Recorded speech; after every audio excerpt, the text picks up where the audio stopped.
ঢাকাই সিনেমার জনপ্রিয় চিত্রনায়িকা পরীমণি আগামী ৭ সেপ্টেম্বর ওটিটি প্ল্যাটফর্ম বঙ্গতে তার পাফ ড্যাডি নামে একটি ওয়েব ফিল্ম মুক্তি পাওয়ার কথা রয়েছে।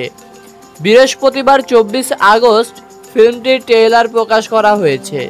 ২ মিনিট ১০ সেকেন্ডের ট্রেইলারটি সাজানো হয়েছে রহস্যে ঘেরা অদৃশ্য এক শক্তির ছোঁয়ায়।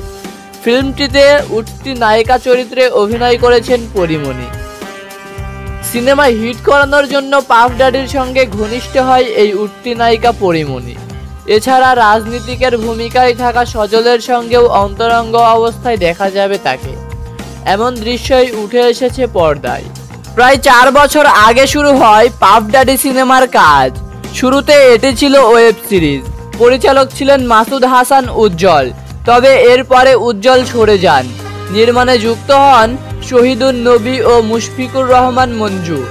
সিরিজ হিসেবে শুটিং হলেও এটি মুক্তি পাচ্ছে সিনেমা ফরম্যাটে।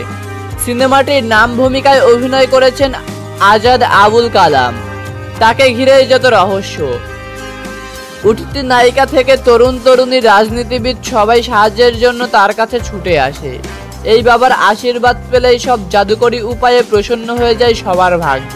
পরিচালক শহীদুন নবী বলেছেন, প্রতিটি মানুষের জীবনে একটা ফাদার ফিগার বা বস থাকে, তাদের আমরা বাবা বলি।